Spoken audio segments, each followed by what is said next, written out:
ታዋቂና ተወዳጁ አርቲስትና የመዝናኛ ፕሮግራም አዘጋጁ ነጻነት ወርቅ በዚህ ሰዓት እጅግ በጣም ልብ የሚሰብር አሳዛኝ ዜና ተሰምቷል። አርቲስት ነጻነት ወርቅነህ ከዚህ ዓለም በሞት መለየቱን የተለያዩ ሚዲያዎች እየዘገቡ ይገኛሉ። እጅግ በጣም የሚያሳዝን ዜና ተሰምቷል። የምንወደውና ለሁላችን የሳንቅ ምንጭ የሆነው አርቲስት ነጻነት ወርቅነህ የመን ይነግሯቸዋል።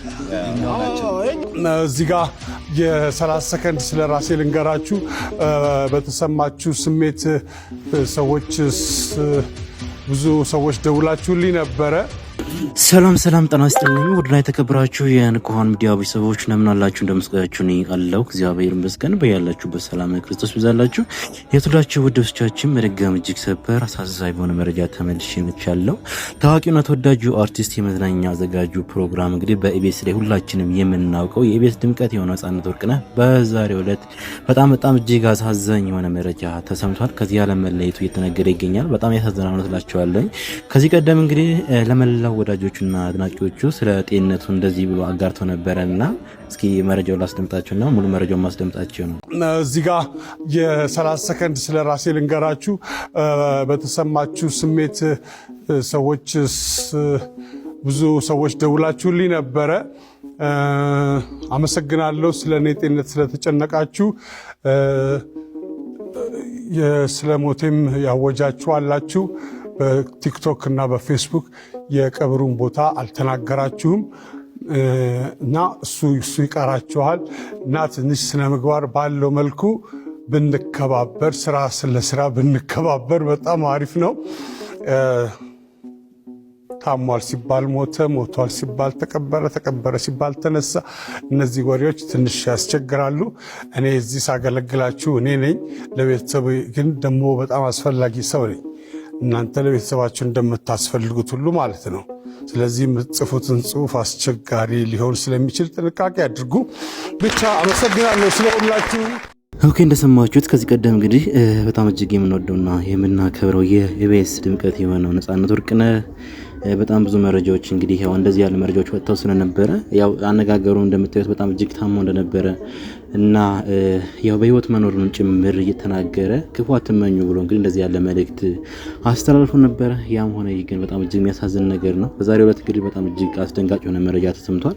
ታዋቂና ተወዳጁ አርቲስትና የመዝናኛ ፕሮግራም አዘጋጁ ነጻነት ወርቅነህ በጸና ታሞ ለሕክምና ወደ ህንድ ሀገር ተጉዟል። እናም በአሁኑ ሰዓት ላይ በህንድ ሀገር በሌላ ሆስፒታል ውስጥ ሕክምናውን እየተከታተለ እንግዲህ ቅድም እንዳልኳችሁ ቀልድን በቁም ነገር እያዋዛ በርካታ ፊልሞችን በርካታ የቴሌቪዥን ፕሮግራሞችንም ለኛ ያደረሰው አርቲስት ነጻነት ወርቅነህ በዛሬው ዕለት እንግዲህ ህይወቱ ማለፉን እንግዲህ እንደምትመለከቱት በሰፊው ተገልጿል። እጅግ በጣም ያሳዝናል። ለመላው ኢትዮጵያውያን መጽናናትን እንመኛለን። ለአርቲስቱ ቤተሰቦች፣ ለስራ ባልደረቦች፣ ለሁላችሁም መጽናናትን እንመኛለን። ነፍስ ይማር። እጅግ በጣም የሚያሳዝን ዜና ተሰምቷል። የምንወደውና ለሁላችን የሳንቅ ምንጭ የሆነው አርቲስት ነጻነት ወርቅነህ ከዚህ ዓለም በሞት ተለይቷል። አርቲስት ነጻነት ወርቅነህ ሆስፒታል እንደደረሰ ድንገት ህይወቱ እንዳለፈ ነው የተነገረው። ነፍስ ይማር እያልኩኝ ለቤተሰቡና ለአድናቂዎቹ መጽናናትን እመኛለሁ። በዚህ ሰዓት እጅግ በጣም ልብ የሚሰብር አሳዛኝ ዜና ተሰምቷል። አርቲስት ነጻነት ወርቅነህ ከዚህ ዓለም በሞት መለየቱን የተለያዩ ሚዲያዎች እየዘገቡ ይገኛሉ። ተጨማሪ መረጃዎችን እዤላችሁ እመጣለሁ። ነፍስ ይማር።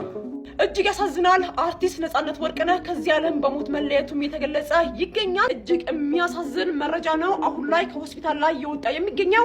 አርቲስት ነጻነት ወርቅነህ ሆስፒታል እንደደረሰ ድንገት ህይወቱ እንዳለፈም እንግዲህ እየተገለጸ ይገኛል። እንግዲህ በምን ምክንያት ነው የሞተው ምንድነው የሚለው ነገር እስካሁን የተረጋገጠ ነገር የለም። ነገር ግን የተለያዩ ሚዲያዎች አንድ አርቲስት ሞተዋል፣ ማን እንደሆነ አረጋግጠን እንዘግባለን እያሉ ይገኛሉ። አሁን ላይ ግን እኔ እንደደረሰ መረጃ ከሆነ አርቲስቱ ድንገት ሆስፒታል ሲደርስ ማለት ነው ህይወቱ እንዳለፈም የተገለጸ ይገኛል። ለወዳጅ ዘመዶቹ እንዲሁም ደግሞ ለቤተሰቦቹ ለአድናቂዎቹ መጽናናትን እመኛለሁ። እንግዲህ መረጃው እንደሰማችሁት ነው። በጣም እጅግ ያሳዝናል። እውነት ለመናገርላችኋለሁኝ እኔም መረጃ ሰማ ቀልድ ነበር የመሰለኝ። ብቻ ምንም ማድረግ አይቻልም። ለመላው ወዳጆቹ እንዲሁም ለቤተሰቦቹ መጽናናት እመኛለሁኝ። ነፍስን በአጸገነት ያኑርልን። ምን ይባላል። እንዲሁም በተጨማሪ በሰሚት ኮንዶሚኒየም እንደምታዩት እንደዚህ ያለ ቃጠሎ አንስቶ ነበረ ማለት ነው። በጣም እጅግ የሚያሳዝን ቀን ነው። እውነት ለመናገርላችኋለሁኝ የዛሬው ቀን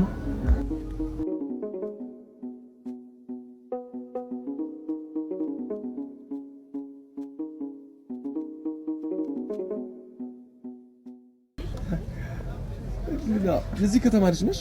አዎ። ታዲያ ወዴት ነው የምትሸፍቺው? ወደ አዲስ አበባ። ለትምህርት ነው? ትምህርት ጨርሻለሁ። እንደኔ ሃይ ስኩል በተሰሻል ወይስ ኮሌጅ ገብተሻል? ጆርናሊዝም እያጠናሁ ነው። ጆርናሊዝም? ጋዜጠኛ ነሽ? ከጋዜጠኛ ጋር ነው የማወራው። ገርም ነው። ከጋዜጠኛ ጋር ነው የምሄደው የማወራው። ድልኛ የት ነው የምትሰሪው? ለነገሩ ሻይ ስለምጠጣ ስልክሽን ሰጭኛለሽ። ስራ እንኳን እየፈለኩ ነው። እውነትሽን ነው? አንቺማ አታጭም። እኔ ክንዴን ሳልንተራስ አንቺ ምን ነው ሊና? ቆይ እንደውም እስቲ ጆርናሊዝም ነው ያልሽኝ? ሲኤንኤን ውስጥ የማውቀው ሰው አለ እንዴ? ቆይ ቢቢሲ ውስጥ ብዙ አትቸገር። እኔ በዘመድ ስራ አልፈልግም። እስኪ ገላገልሽ። ውሃ ሲወስድ እያሳሳቀ ነው። በነገራችን ላይ ታጭስ ጭራሽ ምን ነው ሸተተሽ? መኪናውን አፍጣ ነው መሰለኝ። ያስ ቴንክ ዩ። ኖ አትቁረጭ። ድፍኑም በይ። ዛሬ ስፖንሰርሽ ነኝ። ሌላ ነገር ምን ይምጣልሽ? ሌላ ነገር ጥንቅሽ፣ ሸንኮራ ምን ለምን የሁለት ብር ከሰለህትሽ ገዝተሽላት አትሄጂም? ሰርፕራይዝ ነው። አመሰግናለሁ። ትርፍ ምን ይሆን? ካታ መልካም ስም ከመቃብር በላይ ይውላል። ኃይለኛ ነሽ አንቺ፣ ኃይለኛ ተናጋሪ ነሽ። በስመ አብ አልቻልኩሽም። ሆሆ እቺ ዳርዳርታ ዳቦን ለመቀማት ነው አሉ መመሪያም ደሰይ። የመን ይነግሯቸዋል። የኛው ናቸው። ሽሜን ናቸው። ቢያሁን አለፉ። አንተ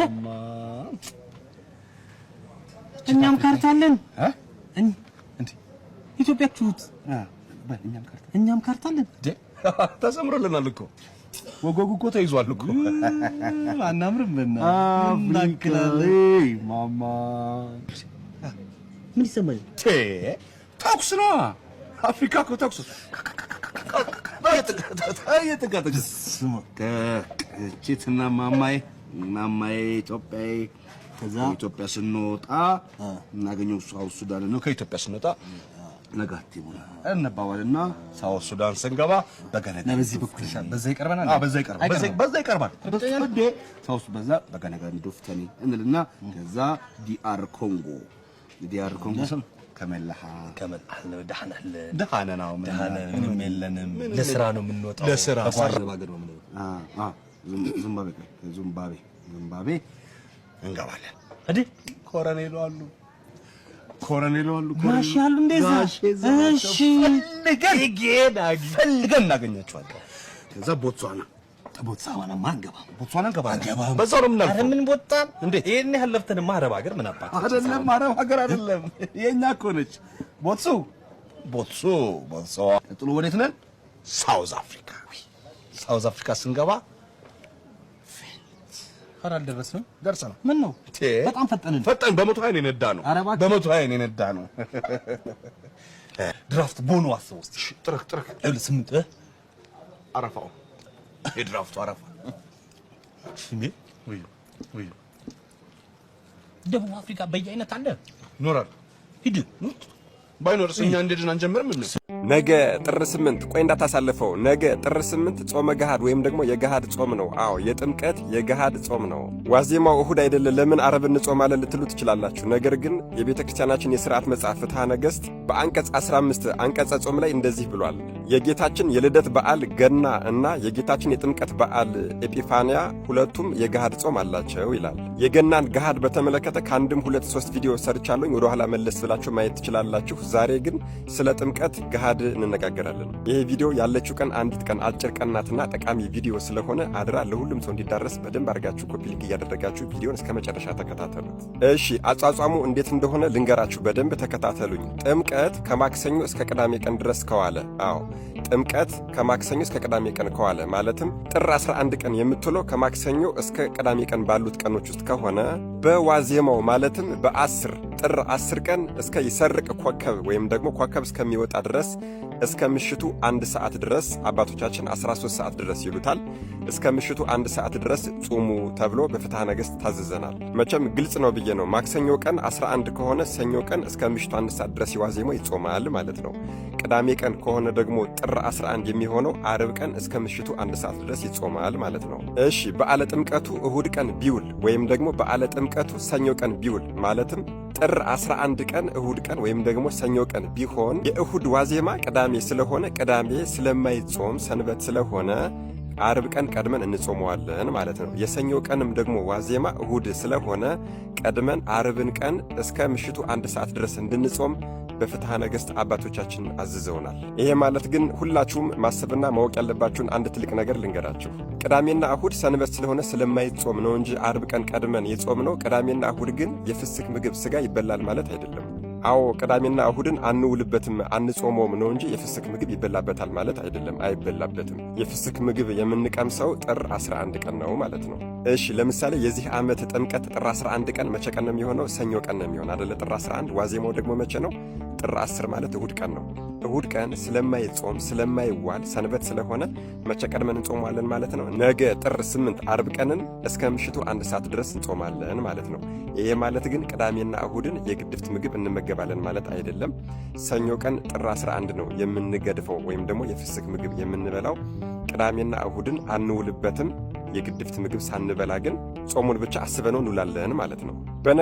በነገራችን ላይ ጾመ ገሃድ ከሰባቱ የአዋጅ አጽዋማት አንዱ ሲሆን ጾመ ገሃድን የሰሩልን ቅዱሳን ሐዋርያት ሲሆኑ ያጸኑልንና የፈጸሙልን ደግሞ ቅዱሳን ሊቃውንት አባቶቻችን ናቸው። ስለዚህ በሰሩልን ሥርዓት መሠረት ልንሄድ ይገባል። ቆይ ለመሆኑ አባቶቻችን ጾመ ገሃድን የደነገጉልን ቤተክርስቲያናችን ጾመ ገሃድን የደነገገችልን ለምንድን ነው ብላችሁ ጠይቃችኋል? በ3 ምክንያት ነው። አዎ በ3 ምክንያት። አንደኛው የጌታችንና የመድኃኒታችን የአምላካችን የኢየሱስ ክርስቶስን መገለጥ በጽሞናና በተመስጦ እንድንከታተለው ጾም ታዝዞልናል።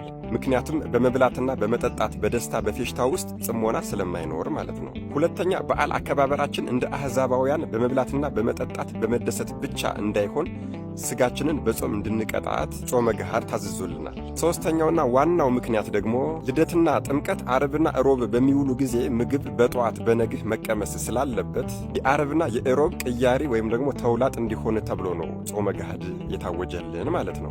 እሺ በመጨረሻም አንድ ጥያቄ ልጠይቅና ሐሳቤን ላስቀምጥ። ለመሆኑ የጥምቀትን በዓል እንዴት ልታከብሩት አስባችኋል? አዎ እስኪ ራሳችሁን ጠይቁ። ጥምቀት ወይም ደግሞ ኤጲፋንያ ማለት እኮ የዕዳ ደብዳቤያችን ተቀድዶ ልጅነታችን የተመለሰ በት ቀን ትልቅ ቀን እንደሆነ አላወቃችሁም እንዴ?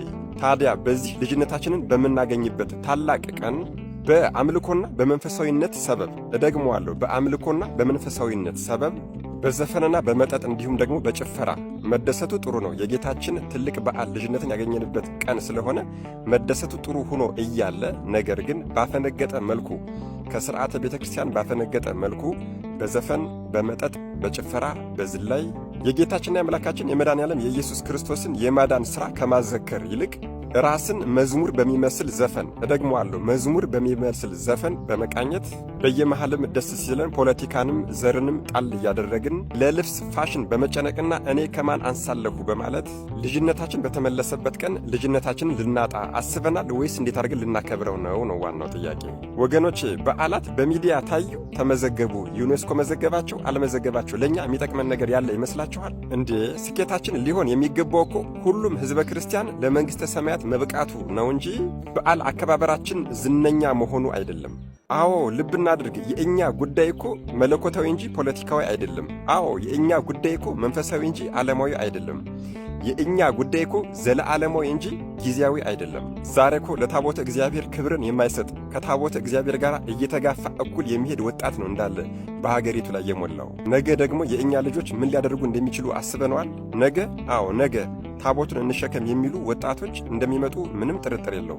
ይሄ ማለት ግን ወጣቶች የሚሰሩት የቅድመ ዝግጅት ሥራ ለምሳሌ መንገዶችን ማጸዳዳትና ማስዋብ፣ ምንጣፍን ማነጠፍ፣ ቄጤማ መጎዝጎዝ፣ እነዚህ ሁሉ ጥሩ ሆነው እያለ ነገር ግን በአባቶቻችን ሥርዓትና ትእዛዝ ሊሆን ይገባል ነው። እስኪ ይህን ቪዲዮ እስከ መጨረሻ መከታተላችሁን እንዳረጋግጥ እዚሽ ላይ አንድ ነገር ብቻ አላዘዛችሁ። ታዲያ ከትህትና ጋር በይቅርታ ነው ማዘዛችሁ። እንደዚህ ብላችሁ ኮሜንት ላይ ጻፉ። ስኬታችን ሁሉም ሕዝበ ክርስቲያን ለመንግሥተ ሰማያት መብቃቱ እንጂ በዓላችን ዝነኛ መሆኑ አይደለም እያላችሁ ጻፉ።